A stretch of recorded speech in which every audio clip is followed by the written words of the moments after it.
अभी आऊँगा अकमल भट्टी साहब की तरफ, क्योंकि वो कानूनी तोड़ जोड़ जो है वो जानते हैं। मेरा उनसे पूछना है कि वो हमें बताएं कि पाकिस्तानी जो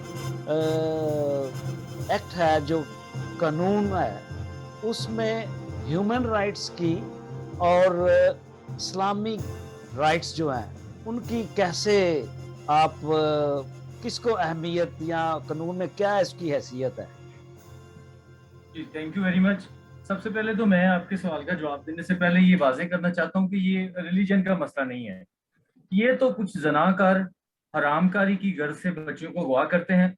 कुछ लोग जो अबडक्टर हैं, अगवाकर हैं, कम सिन बच्चियों को इस्तेमाल करते हैं, उनको फेंक देना चाहते हैं। और जब उनके पेरेंट्स उन पे एफआईआर दर्ज करवाते हैं तो जनाकारी और हरामकारी और अगवा की सजा से बचने के लिए वो इस्लाम का चोर दरवाजा इस्तेमाल करते हैं। तो this is not the issue of religion. ये उलमा को भी एग्जैक्टली। समझना चाहिए। और ये गुड। जानबूझ के इस या रियासत ने एक चोर दरवाजा दिया हुआ है गवाहकारों और जनाकारों को बचाने के लिए।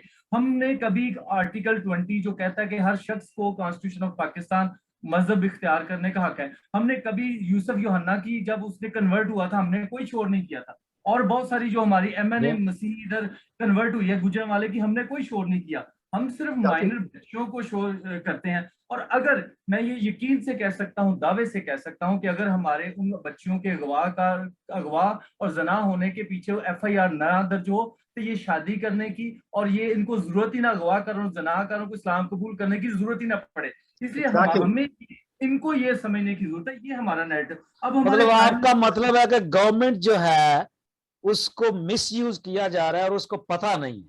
बिल्कुल, ये जानबूझ के मतलब हमें स्नब करने के लिए, हमारे राइट्स को कुचलने के लिए दिमाग खराब हुआ है हमारे प्राइम मिनिस्टर का, जो जाके उलमा की ये तो मजहबी लोगों के लिए एक नई किस्म की सियासत के लिए दरवाजा खोला जा रहा है। ये मजहबी इशू है ही नहीं और इसे जानबूझ के हम नहीं बना रहे। इसको मजहबी इशू जो है यहाँ की रिलीजियस पॉलिटिकल जमातें बना रही हैं। इसको मजहबी इशू मौलाना साहब बना रहे हैं, मौलाना की पार्टी बना रही है, इमरान खान की पार्टी बना रही है, नूरुल हक कादरी बना रहा है। ये इनकी सारी ये साजिश है कि जानबूझ के इसकी पूरी दुनिया चीख रही। अब मैं आप एक बात मेरी सुनिए।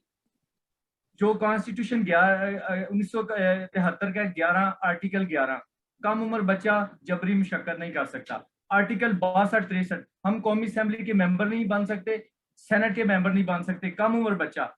आर्टिकल 51 2B, वो या जो उसके आप बन नहीं सकते, आप जो है 21 साल के हैं, वोट नहीं कास्ट कर सकते।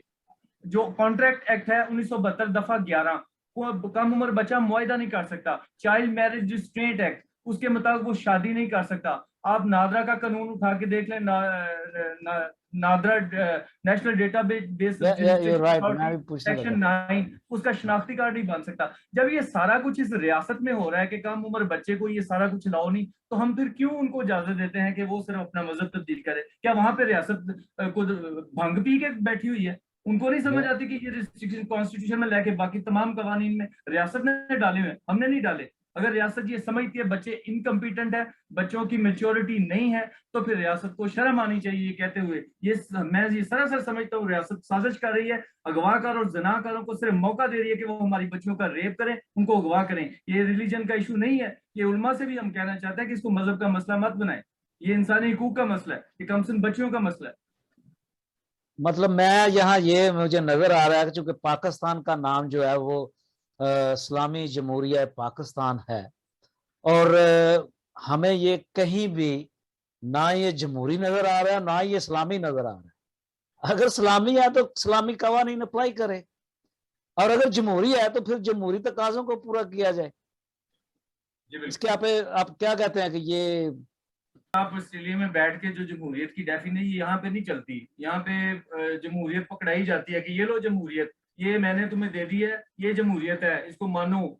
यहाँ पे वो कौन सी, यहाँ पे तो इम्पोज किया जाता है। ये जो सिलेक्टेड की टर्म है ये ठीक है, यहाँ पे इक़्तिदार में अगली बंदे को ढूंढा जाता है कि मार धाड़ करने के लिए मुझे ये शख्स अजीज है, मैं इसको लाना चाहता हूँ। यहाँ पे ये नहीं कर, यहाँ पे डंडे का कल्चर चलता है, जिसको मर्जी लाके बैठाया जाता है कि आओ मैं बैठा हूँ, मैं भी खाता हूँ, तुम भी खाओ। यहाँ पे तो करप्शन के लिए पार्टनरशिप पे गवर्नमेंटें चलती हैं। कहाँ पे जो इंसाफ की बात करते हैं वो कहाँ इंसाफ हो रहा है, कहाँ पे करप्शन मिट्टी? ये मिल मिला के सारा कुछ हो रहा है। अब मैं उस तरफ नहीं जाना चाहता, फिर ये ना मैं गद्दार करार दिया जाऊं, मार दिया जाऊं, ये बात नहीं है, लेकिन हम सब समझते हैं।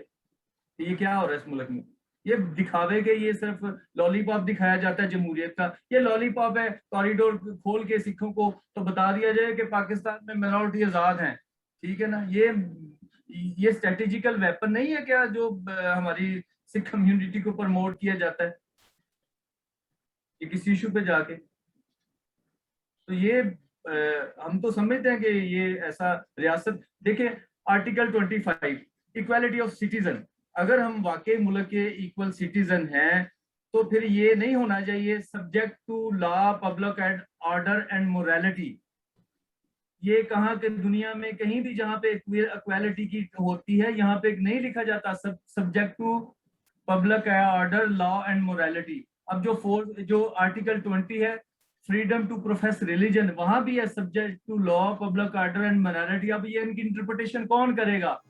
अब कोई मुस्लिम मजहब तब्दील करता है तो लॉ एंड ऑर्डर और मोरालिटी का मसला बन जाता है। ये नहीं सिर्फ आपने आर्टिकल दूसरी कौमों को कन्वर्ट करने के लिए बनाया हुआ है। क्यों नहीं इजाजत मुस्लिम शख्स को आसानी से कि वो अपना मजहब तब्दील कर सके? Thank you very much.